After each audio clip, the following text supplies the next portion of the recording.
Yeah. emotionally. And I am going to check out your book, Debrief, as soon as I can. I was Yay. looking at the back of it, and that's when one of the recurrent themes with you, and it's mentioned the back of the book, is patient advocacy. Yeah, it's What huge.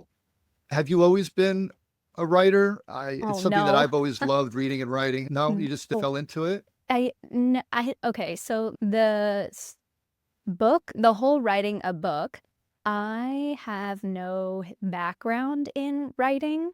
When I was young, I used to write like little fictional Yeah. stories for fun and I'd read them to my neighbors and stuff. But that's the extent of like my writing. And so when it came time to the idea of a book, I always said, all growing up, I always said, I'm going to write a book because no one listens to me. No one listens to me. And if I have a book, someone will think it's really good and they'll listen to me. And it was like a running joke forever. And I remember I had posted something on Instagram again because no one listened to me. And I was like, I'm going to write a book. And then that was the most recent time that I had said that. And then I thought to myself, why don't I just do it? Like, why don't I bite the bullet and just write it? I had always had, since the beginning of becoming a nurse, I wrote down in my notes app things that I would write about if I had a book, not thinking I'd ever do it, but I had literal chapters written out of this is what I would talk about. This patient stuck with me. This is the name of the chapter title and like all these things. And I always had that in my phone, never thinking that it would actually be something. And then one day I was like, you know what? I'm just going to bite the bullet and write the book. Like, I'm just going to do it. And so I took my notes app and put it into book form, wrote it the best I could. Yeah. I always find that a lot of times we're pushing ourselves to achieve our goals, but Hmm. that magical thing is the one that pulls you toward it. It seems like you had that moment where it was time. Yeah. What circumstances were happening that think caused that? I think it was the constantly going back to that note in my notes app and seeing all the things that I had written down that I would have loved to expand on or tell somebody about or write about. And the culmination of that, plus I think being on night shift, that is like a whole different world that nobody Yeah. knows about. Unless you have been in a night shift shoes, you don't know it. The rest of the world has no idea what's going on when they sleep. And I found that so fascinating.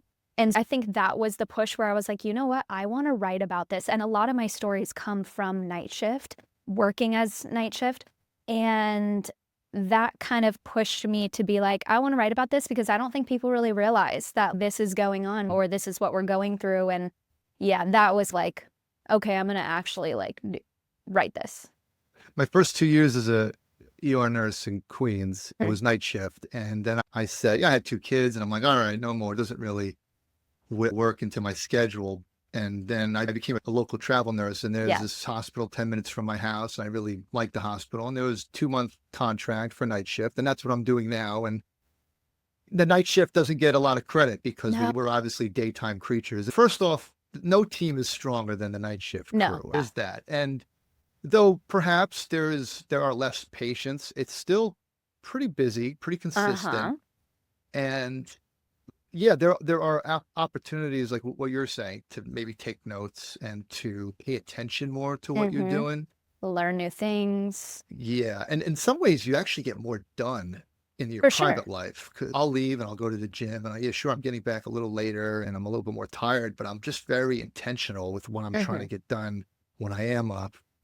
I'm sorry, I just lost my thought. That night shift you No, threw you're me with fine. that night shift comment, fellow night shifter. Yeah, You've it's been doing that the whole 5 years? no, I've only done it a little less than 2 years. And then I was like, okay, I need to switch it up because it was hard for my whole just like having the lifestyle of night shift is really hard mentally, physically, all of that. But it's funny because when I thought about always writing a book and I wrote out these chapters and I would spitball things with the physicians during night shift and we talk about this, writing this book, my thought on the name of the book was always going to be for years. I thought I want it to be When the World Sleeps, Stories of a Night Shift Nurse, because That's a good title. all of my stories at the time were about night shift. And I just thought that whole concept was so fascinating of as the world sleeps, people are dying, people are coding, people are having heart attacks, people are having strokes, and like it's Exactly. crazy that the world doesn't see that. And so I wanted to write the book called When the World Sleeps, Stories of a Night Shift Nurse. But then I switched to day shift. I did mids for a little bit, all these other stories. And I was like, okay, that title doesn't really make sense now because they're not all night shift stories.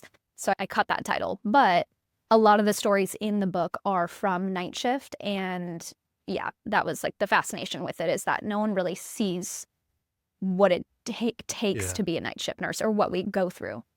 Mid shifts are nice. You get to sleep in a Oh, I little love bit. You're it. there a little later, but I love it. um, Yeah. As long as I'm going to bed when when it's still fine. I love a mid shift. I always tell people, like, it's a happy medium between, and days you get all that management. Mids, you get some management there, but then you get like the nighttime that's no one's there, and it's like kind of nice and chiller. But yeah. Toni Morrison, a great African-American writer, she first published her book at age 39. And her reason, she said, was there just wasn't a book like the book I wanted to write. It seems Yes. there's a little bit of that in your story. So true. Yes, that's a perfect way to put it. I don't think I've ever seen a book that, let alone talks about real patient stories, because the whole HIPAA, I was very careful with the way that I wrote these stories and whatever for that reason. But because of that, you don't see a lot of stories like that or books like that out there. We also, and this is obviously the concept of the entire book, is debriefing, and I feel like anybody takes the time to debrief enough.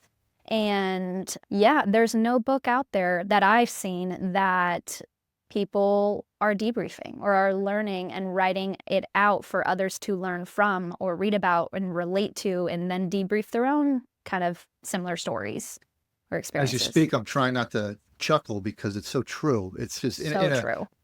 not a funny way, just, yeah, we need to do so much more in many Oh, yeah. ways. And it's like I can either chuckle or tear up sometimes. Literally.